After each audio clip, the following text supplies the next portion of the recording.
감기로 제가 목이 쉬어서 오늘 말씀을 전해드리는데 여러분 듣기가 불편할 것 같아서 먼저 죄송한 마음을 전합니다. 그리스 신화를 학교 다닐 때 한두 번 본 적이 있을 겁니다. 그 신화에 아킬레우스라고 하는 인물이 나오죠. 이 아킬레우스가 그 어머니가 아킬레우스를 이 불사신을 만들기 위해서 그를 이제 강물에 집어넣기로 합니다.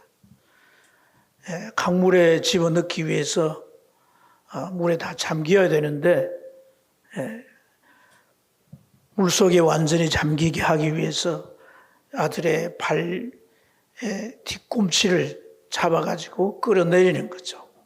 그래서 숨이 가파서 이제 죽을 지경이 되는 가운데 마디마디마다 아주 이제 힘을 얻어서 강해지게 되어서 마침내 불사신이 아주 신과 같은 능력을 가진 존재가 되었어요.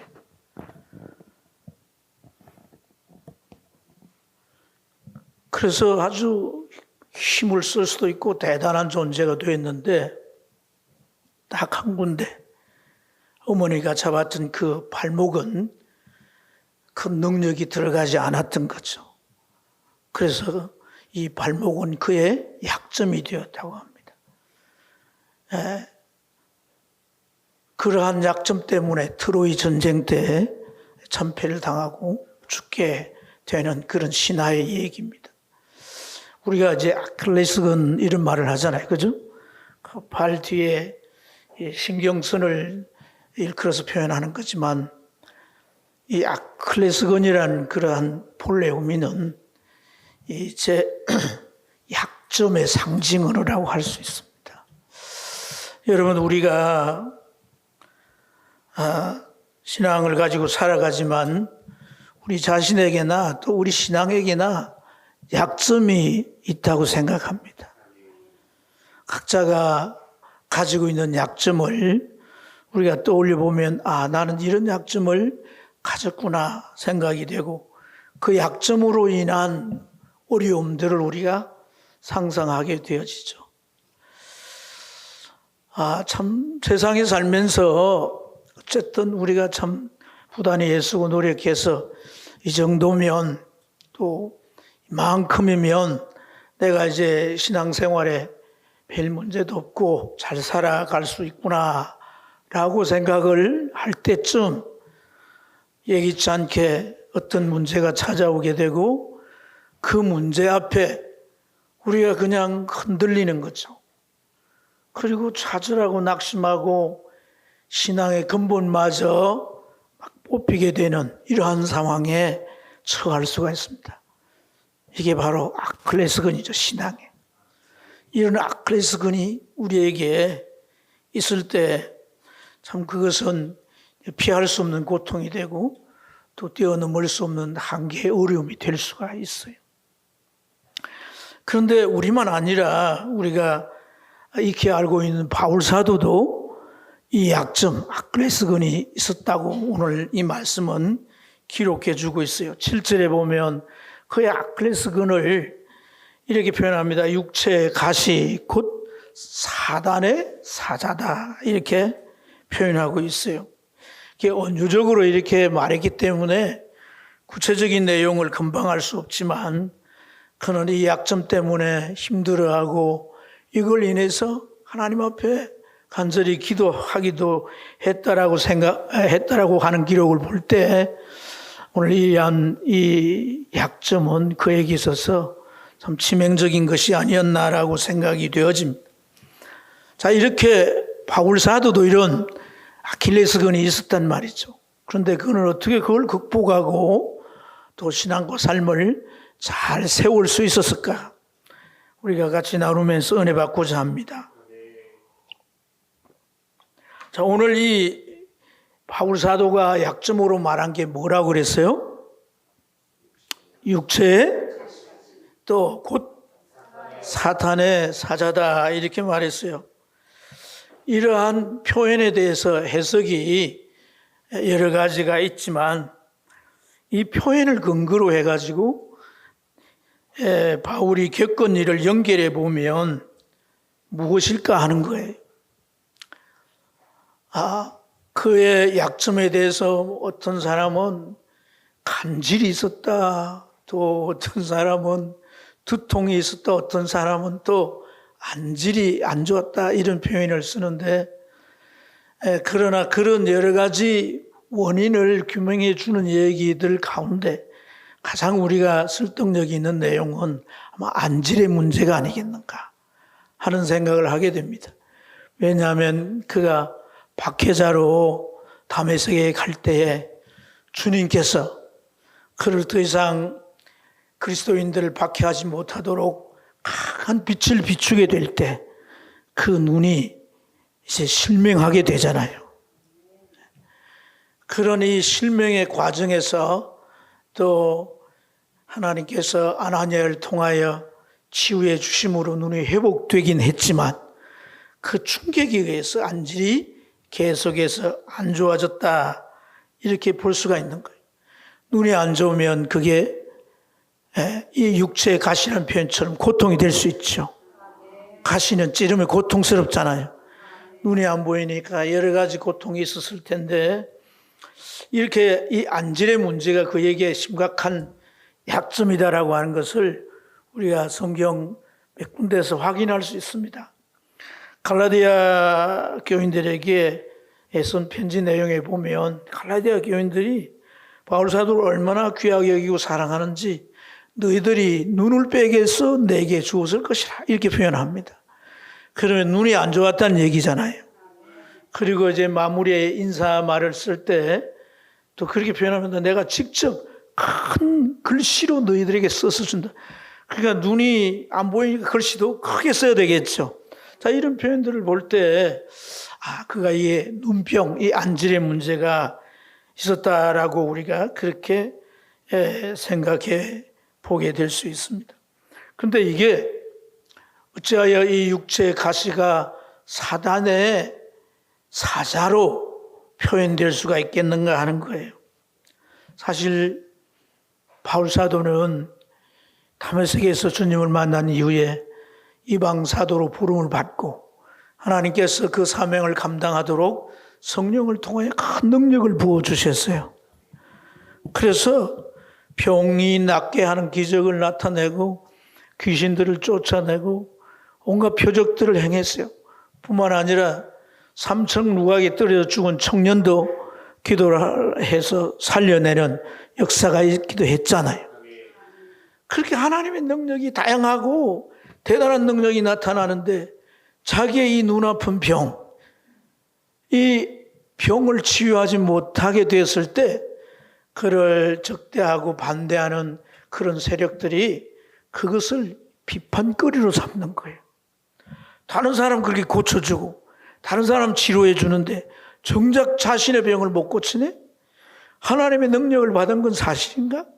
뭐 이렇게 이제 비난하고 그에게 공격할 때 결과적으로 그가 사도된 권위를 떨어뜨리려고 하는 목적이 거기에 깔려 있는 것이고, 또한 복음을 전하여 교회를 세우는 일을 해방하는 것이죠.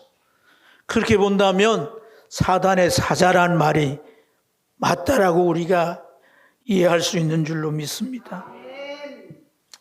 사랑하는 여러분, 약점 드러내고 싶어요? 드러내고 싶지 않으세요? 제가 좀 목이 쉬어서 달라졌다고 여러분들이 왜 그렇게 긴장하세요? 이럴 때도 있는 거죠.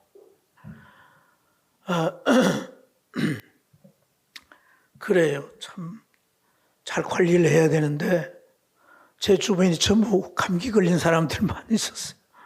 학교 가서 수업을 하는데 내내 그 학교 강의실이나 도서관에 그 이제 하루 종일 있는데 에어컨을 세게 틀어놓으니까 이 감기가 치료가 안 되더라고요. 약을 먹어도. 그렇게 있기도 했어요. 미안합니다. 여러분들이 아멘을 많이 하시고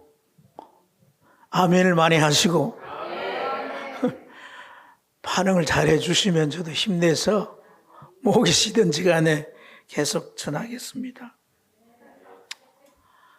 어쨌든 여러분, 누구든지 감추고 싶어 하는 게 약점이죠. 근데 이 약점은 자기 의지와 상관이 없이 어떤 때에 어떤 상황에 탁 들어닥치듯 드러나게 된다는 거예요. 마치 기계 세계인 오토매틱처럼 그 시점에 그 문제에 탁 드러나게 될 때 약점은 내가 어떻게 절제를 할 수 없이 싹 드러나서 나에게 수치가 되고 나로 하여금 고통스럽게 할 수가 있는 거죠.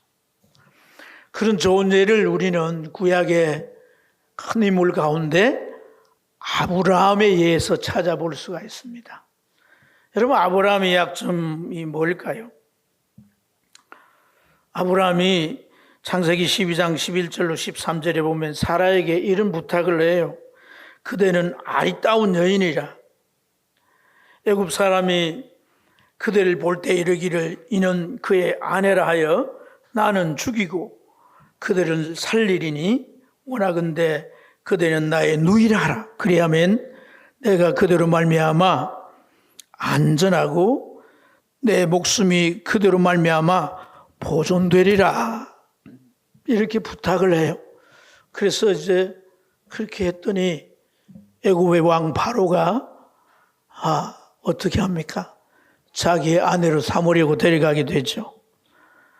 이런 상황이 벌어졌을 때 하나님의 특별한 개입이 있어서 사례가 무탈하게 집으로 돌아올 수가 있었습니다.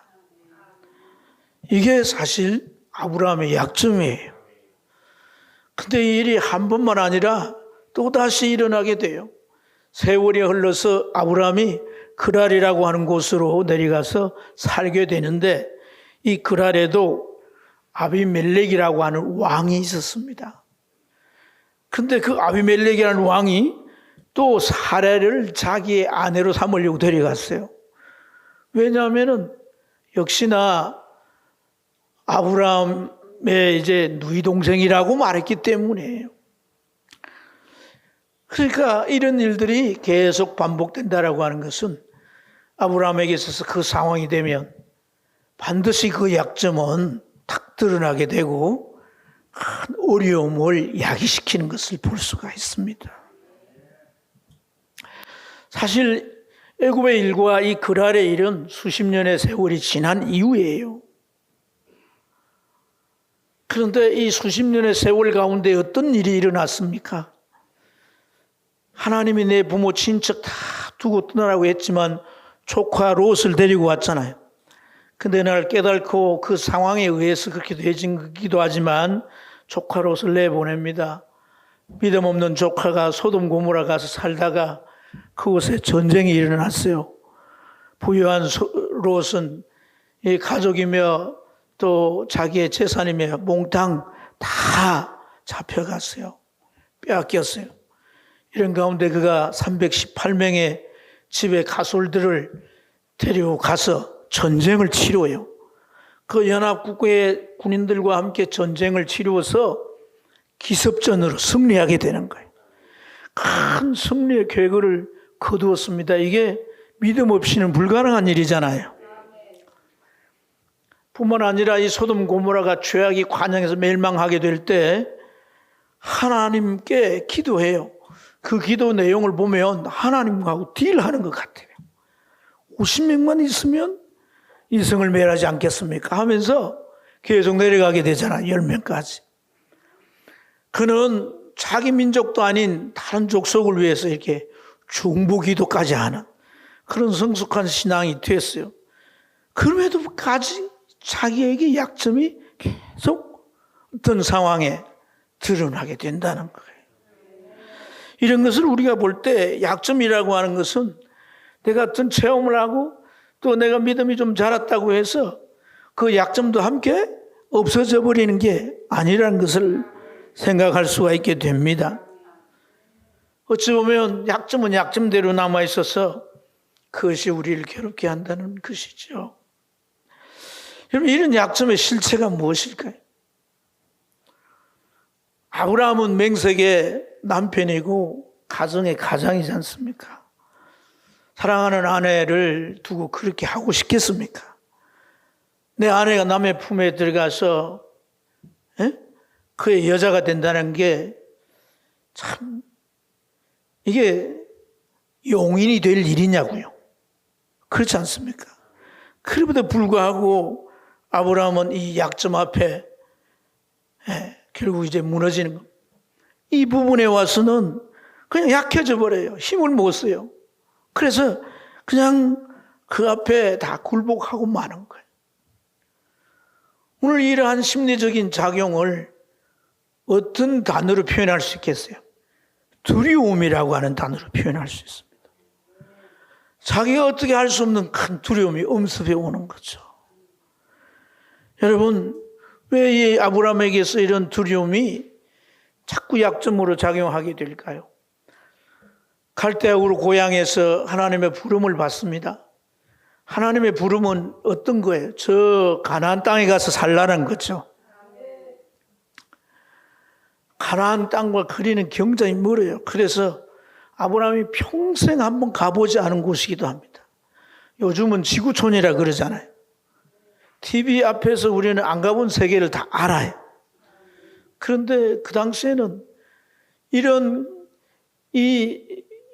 그 문명의 수혜가 전혀 없습니다. 그러니까 내가 가보지 않은 곳에 대한 정보는 좀 들어서 어렴풋이 알지는 몰라도 정확하게 모르고, 또한 내가 사는 곳이 아닌 다른 곳은 제일 큰 문제가 생명의 위협이 있는 거예요. 그런데 어떤 지역이든 그곳을 다스리는 지배자가 있지 않습니까?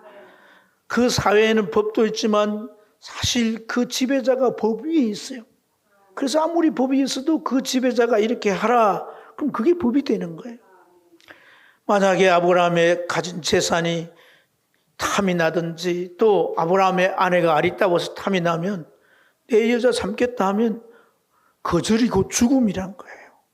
그러면 이 두려움에 이제 밑바닥은 뭐가 깔려 있는 거예요? 죽음에 대한 공포인 거죠. 그래서 아브라함이 이렇게 표현하지 않습니까? 네가 나의 누이라 해라. 그러므로 말미암아 내가 안전하고 내 목숨이 보존될 거다. 이렇게 말한다.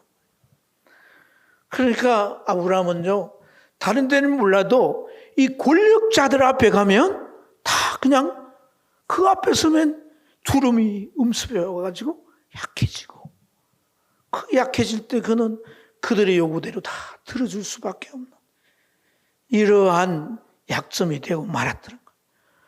두 가지 약점의 공동적인 게 뭐예요? 하나는 그 주변에 중동의 가장 큰 강대국인 애굽의 왕이죠.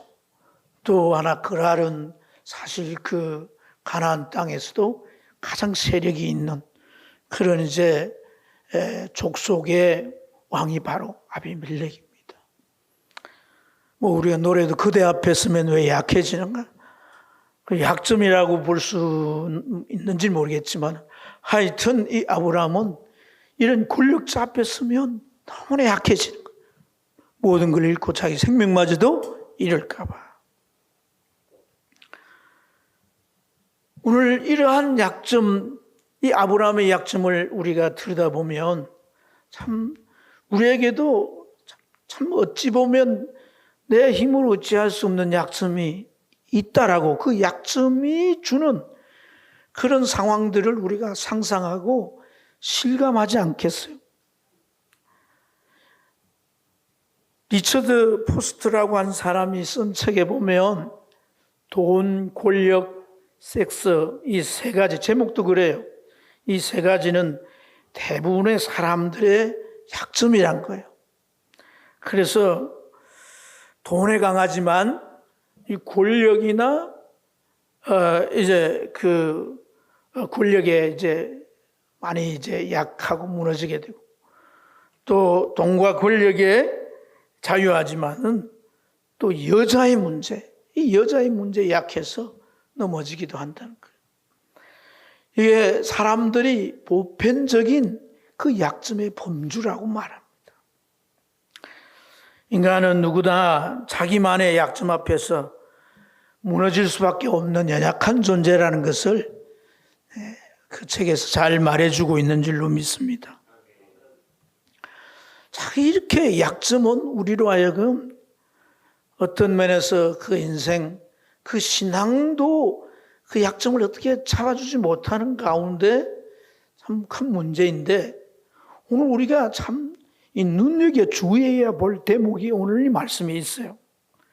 그것이 뭐냐면, 그 약점을 가지고 하나님 앞에 기도했는데 하나님께서 기도를 들어주셨다, 안 들어주셨다? 안 들어주셨다는 얘기예요. 우리가 그렇게 치명적으로 우리에게 힘들고 괴로운 건데 왜 하나님은 그걸 가지고 당신의 자녀들이 간절히 도와달라 기도하는데 들어주지 아니하실까? 우리가 그런 생각을 해보게 되죠. 자, 이 바울은 하나님 앞에 기도를 했는데 어떻게 했다고 말하고 있느냐 하면 3번이나 기도했다 그랬어요. 근데 그냥 기도가 아니라 어떤 표현을 쓰냐면 간구라고 하는 표현을 써요. 간구란 표현도 있고 기도라는 표현도 있고 도구란 표현도 있어요. 성경에 보면. 그렇죠. 반응을 제가 부탁을 했습니다. 도구는 중보기도예요. 기도는 그냥 우리가 일상에 기도하는 건데 간구는 목숨 걸고 하는 거예요. 부러지죠 기도하는 거예요.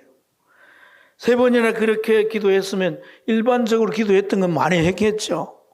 그렇게 기도했는데 하나님의 응답은 안 하고 뭐라고 말씀하냐면, 한번 따라합시다. 내 은혜가 그러니까 하나님의 은혜가 내게 족하다. 그렇게 아멘을 쉽게 하십니까? 하나님의 은혜가 이 바울에게 족하다, 이렇게 하나님이 말씀을 하세요. 어떻게 이해해야 되고 어떻게 받아들여야 됩니까, 여러분? 오늘 우리가 읽은 1절부터 7절까지의 내용을 보면 박해현장 이후에 그가 돌아온 후에 하나님의 놀라운 은사와 놀라운 능력들이 그에게 이제 주어졌는데, 그 중에 그가 사람들에게 얘기하면 와 하고 놀라면서 대단하네, 그게 자기를 죽기 세울 만한 자랑거리가 있다는 거예요. 그게 뭐냐면 천국을 갔다 왔다는 거예요. 환상이라고 표현하지만 3절 4절을 보면 내가 몸 안에 있었는지 몸 바깥에 있었는지 하나님만 아신다 이렇게 말하지만 사실 그가 몸을 떠나 그 영혼이 천국 갔다 왔다는 거 아니겠어요? 이런 걸 참 경험했다는 건 대단한 거 아닙니까? 이 대단한 경험을 했는데 그걸 천국에 가서 그가 천국의 모든 상황을 다 보고 왔다는 것만 해도 대단한데, 주님 앞에서 말할 수 없는 계시를 받았다고 말하잖아요. 함부로 청기누설 하면 안 된다는 말처럼 함부로 발설할 수 없는 그러한 계시를 받았다는 거예요. 얼마나 대단한 겁니까, 여러분? 그런데 그러한 그가 그 계시를 하나님께로 받고 천국을 다 보고 오고 이런 체험을 했는데, 그것을 그가 자랑할 수 없고 드러낼 수 없는 이유를 말하면서 무엇에 연결하냐면 그 자기의 약점인 육체의 가시에 연결하는 거예요. 이런 걸 가지고 네가 교만해서 자랑하지 못하도록 약점을 약점으로 남겨놓는다는 거예요. 육체의 가시를 그냥 약점으로 남겨놓는다는 거예요. 뭘로? 낮아지는 용도로 남겨놓는다는 거예요. 사랑하는 여러분, 약점은 때로는 나를 낮아지게 하는 용도로 하나님이 쓰신다는 걸 기억하시길 바랍니다. 저는 목회를 이렇게 해오면서 많은 사람들을 겪게 되는데 겸손할 때가 있고 또 좀 이렇게 고개를 이렇게 들면서 난대하는 때가 있어요. 겸손한 때는 참 어려운 때, 참 뭐가 문제가 생기거나 경제적으로 가난하거나 그럴 때 너무 겸손해요. 그때는 저에게 와서도 목사님 하면서 태도가 많이 공손해요. 내 몸을 가졌어요. 이제 뭐 자녀들도 잘 돼요. 뭐 다 이렇게 그때부터는 왠지 좀 다른 모습으로 다가와요. 아멘. 이 아멘은 그렇게 하겠다는 거예요. 어떤 거예요? 하여튼 그래서 아이고 옛날 모습이 유지되면 좋겠는데 하는 마음이 있는 거예요. 내 약점을 생각해야 합니다. 아멘. 기도에도 고쳐지지 않는 그 약점을 하나님이 왜 두셨는지를 생각해 보셔야 됩니다. 아멘. 나를 낮아지게 하는 용도라는 거죠. 아멘. 그런데 여러분 오늘 바울이 참 자기가 그렇게 기도했는데도 약점을 제거해 가지 않으셨는데 그 자기 준 은혜가 너무 크기 때문에 참 이렇게 겸손하라고 준 것도 있지만 새롭게 깨달아지는 게 있어요. 그 깨달아지는 걸 어떻게 그가 설명하고 있습니까? 여러분 이것은 약점을 그냥 두시는 가장 중요한 하나님의 목적이에요. 아멘. 약점을 두시는 목표예요. 아멘. 9절 하반절 이는부터 같이 한번 읽겠습니다. 시작.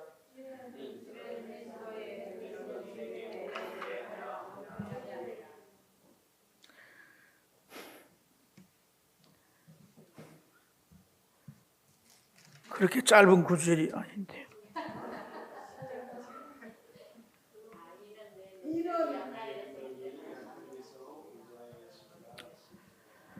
구절을 처음부터 같이 읽겠습니다. 시작.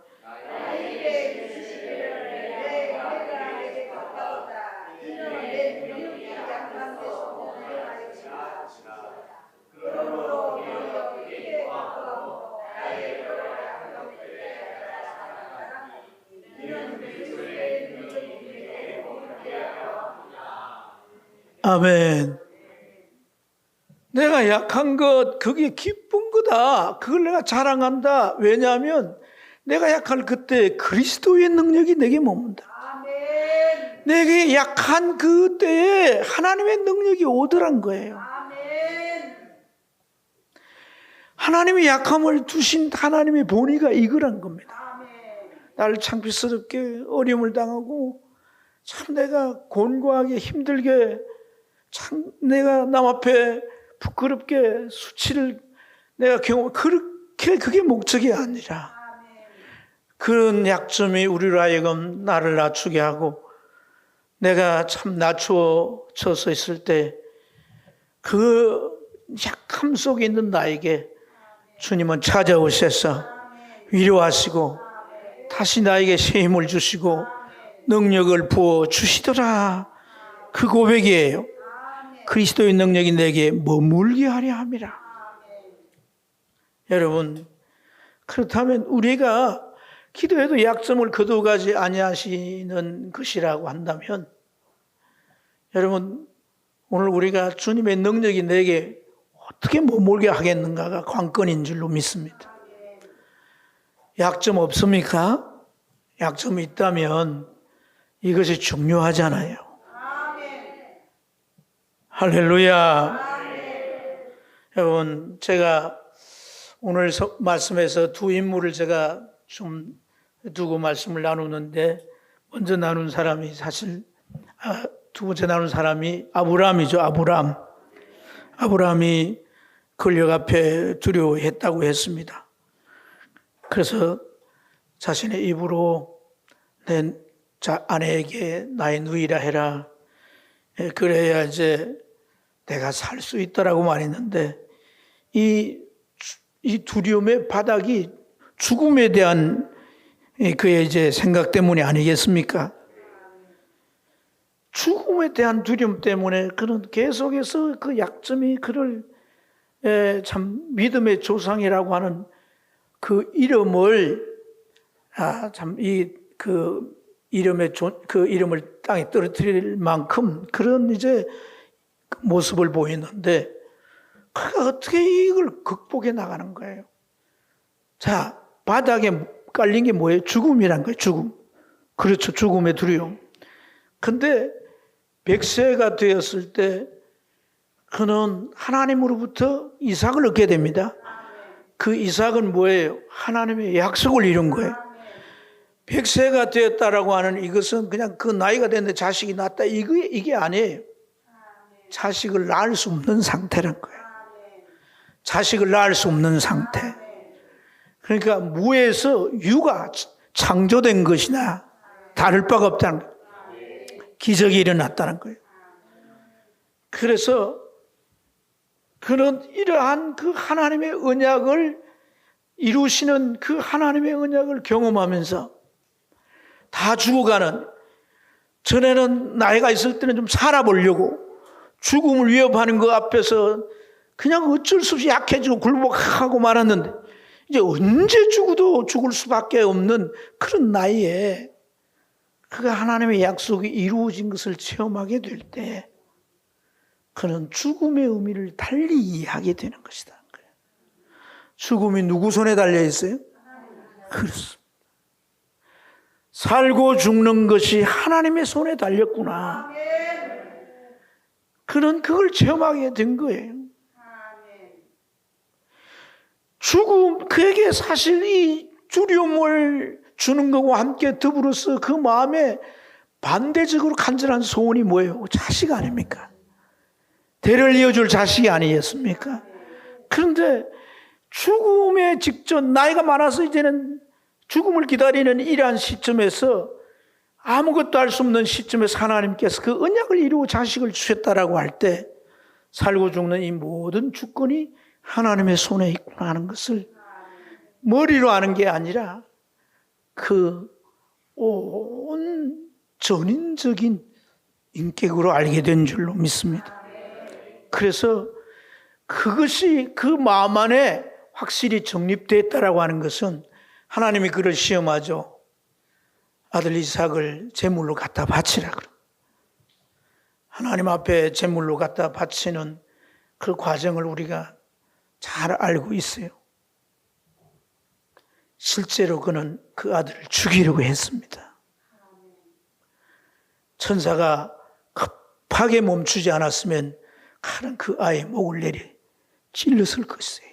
그리고 각이 떠지고 나무 위에서 불을 붙여 번제로 하나님 앞에 제물로 태워져 올렸을 겁니다. 그런데 히브리서에서 오늘 이 아브라함의 행동에 대해서 어떻게 설명하고 있습니까? 하나님께서 죽여도 다시 살리실 것을 믿었다는 거예요.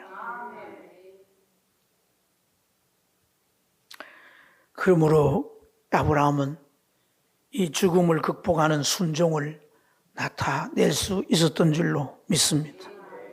사랑하는 여러분, 우리가 신앙생활에 가면서 이러한 경험들이 우리 안에 쌓여가야 합니다.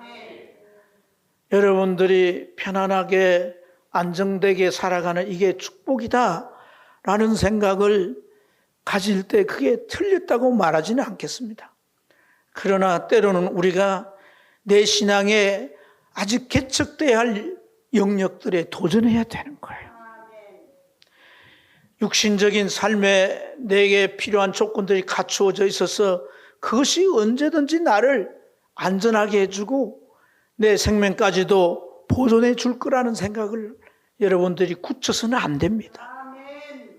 오늘 이 아브라함이 깨달은 것처럼 내가 가지고 있는 재물, 또 내 목숨, 아니 내 일상에까지도 하나님의 주권에 달렸다라고 하는 이러한 산 체험들이 말씀 속에서 경험되어질 때만이 우리는 그 약점에 초연해질 수가 있는 거예요. 할렐루야. 그것이 바로 믿음이 주는 약점을 강점으로 만드는 그 믿음의 효력이라는 사실을 깊이 깨닫기를 축복합니다.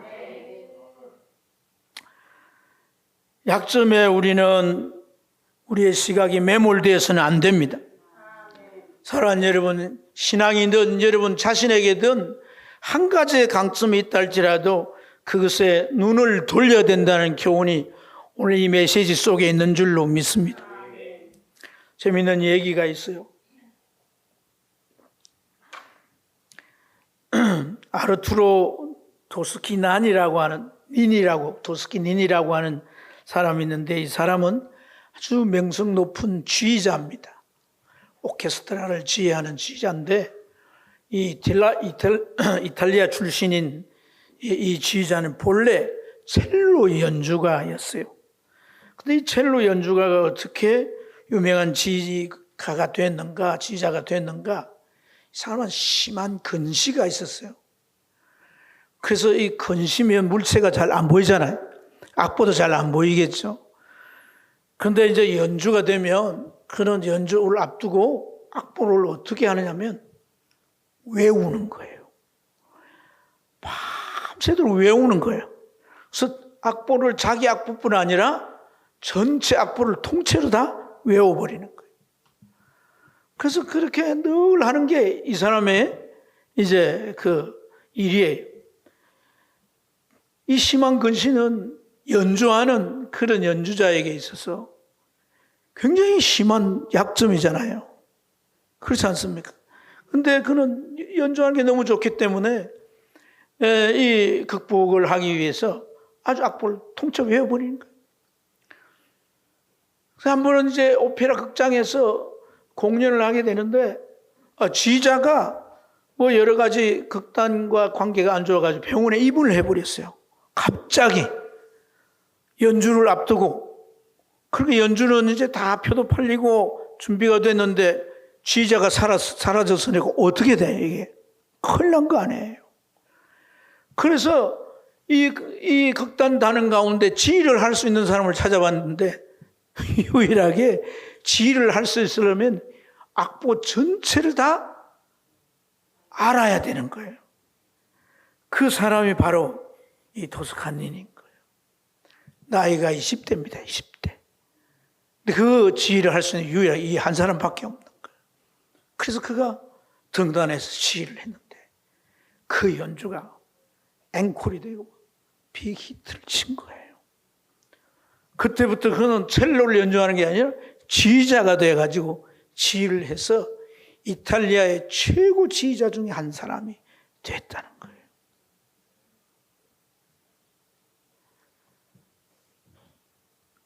약점에 우리가 마음이 빼앗기서는 안 되는 거예요.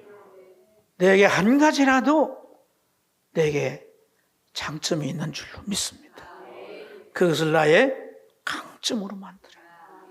나의 뭘로 만들어? 강점으로. 어떤 분이 이런 얘기를 했어요. 누구나가 약점은 있다. 그러나 위대한 사람은 자신의 장점을 부각하고 양점은 줄인다.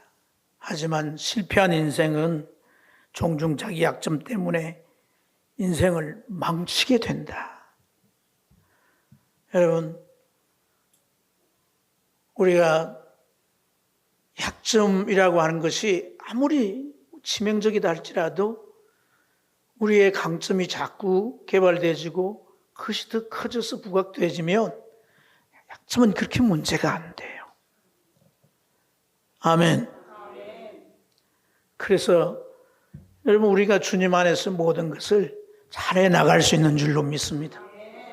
네. 아무리 나이가 들어도 우리가 정말 그리스도의 인격과 성품과 그리스도의 그 멋진 모습을 더 닮아가려고 주님의 좋은 장점이 내 장점이 되도록 끊임없이 우리가 시도해야 할 줄로 믿습니다. 할렐루야. 그래서 우리가 뭘 잘할 수 있는 능력도 중요하지만 정말 우리가 멋진 인격자로 훌륭한 그 소양을 갖춘 사람으로 같이 갖추어지게 됐을 때 우리를 더 필요로 하게 되고 우리의 삶이 더 풍성해지게 될 줄로 믿습니다. 김창옥이라는 분 아시죠? 유명한 강연자입니다. 참 그분의 강연을 많은 단체나 TV에서 우리가 자주 접하게 되는데 참 들어보면 인생에 대해서 저렇게 잘 푸나? 참 명강사다. 그런 느낌이 들어요. 근데 그분이 TV에서 강연을 하고 그런 얘기를 하더군요. 사람들이 자기에게 그렇게 많이 묻는데요. 당신이 스타가 되고 이게 삶의 문제를 강연하는 강사가 됐는데 일타 강사죠. 근데 지금까지 그 오랫동안 어떻게 유지가 됐냐, 비결이 뭐냐, 그렇게 묻는데. 근데 김창욱 씨가 뭐라고 말했냐면은, 예, 결핍 때문입니다. 그렇게 말했대요. 결핍. 부족하다는 느낌. 결핍 때문입니다. 그래서. 그런 장애자인 아버지와 불우한 가정에 자라면서 공업고등학교를 나왔잖아요.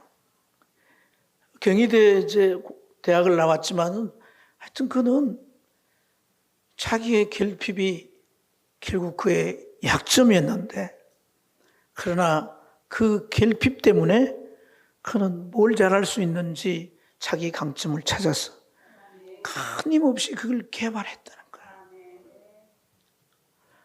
유명인사가 되었습니다. 사랑하는 여러분, 약점을 강점으로 만드는 것이 쉬운 일은 아닙니다.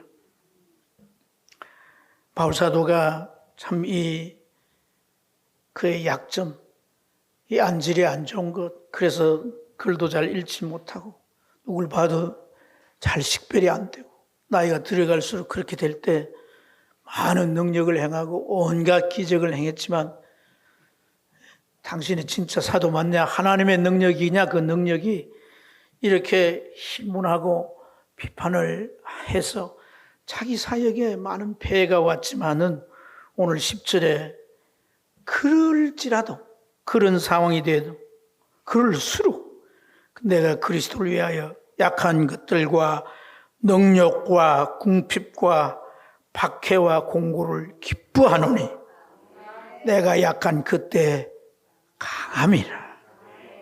할렐루야. 그는 약한 것에 눈을 돌리지 않았다는 거예요. 자기의 주어진 사명을 더 감당하기 위해서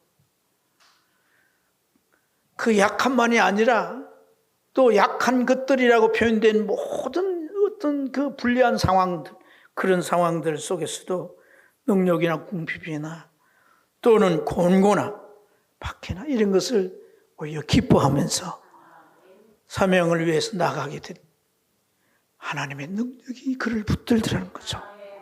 주님의 능력이 그 사명을 감당하게 하더란 거예요.